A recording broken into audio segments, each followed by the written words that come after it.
China, where he's kind of copying across this statement that there are two examples in the British Museum. However, we don't know where Carter himself got that from, although he does give kind of extensive acknowledgements in his book. So he met with Adolf Brugmann in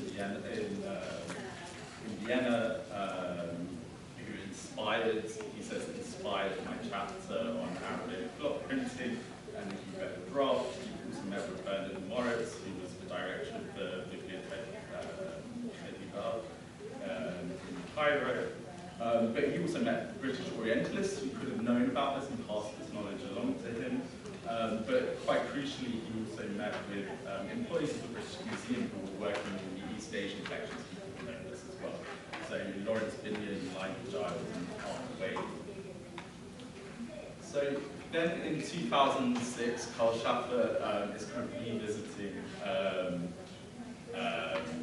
Levi Dovida's article, and he kind of dismisses that these may have even existed at all. But certainly for him, they couldn't be located. Then we have two references by a former employee, a long-term curator of the British Museum, and then subsequently the British Library from 1969 to 1995, Yasin Safadi. So he curated an exhibition in 1979 called Early Arabic Printing. And although he mentions Arabic block printing in the exhibition notes, which you can see here, he says two examples survive, and of those none is in the British Library. He also repeated this claim again in 1981.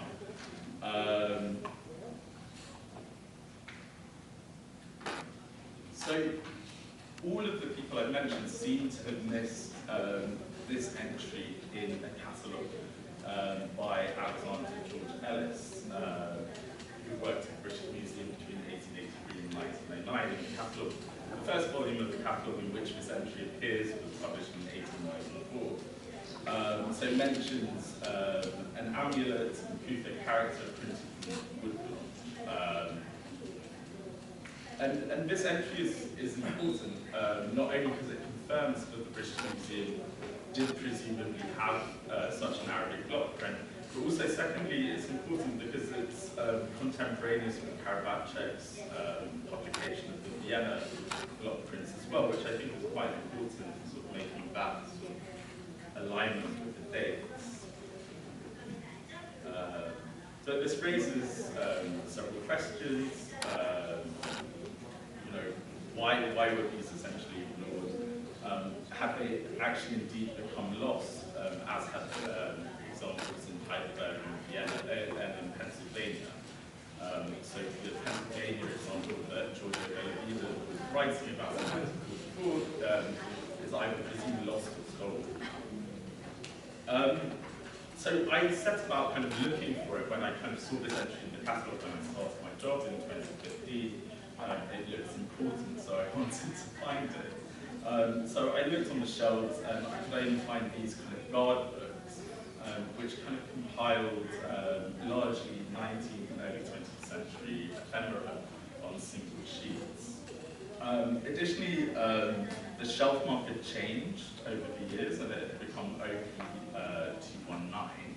And the OP shelf market refers to newspapers confusingly, so it kind of confused matters a lot.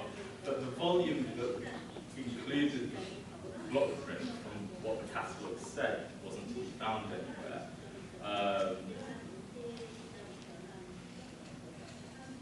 But it did appear in a kind of routine clear out of staff reference material.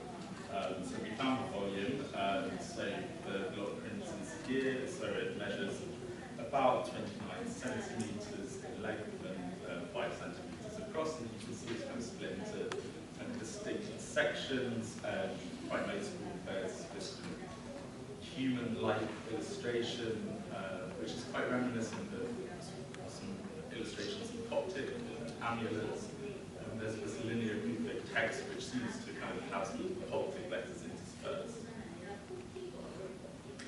I was also kind of confused by the mention of two block prints. So we might ask, the British Museum and then subsequently the British Library have more than one.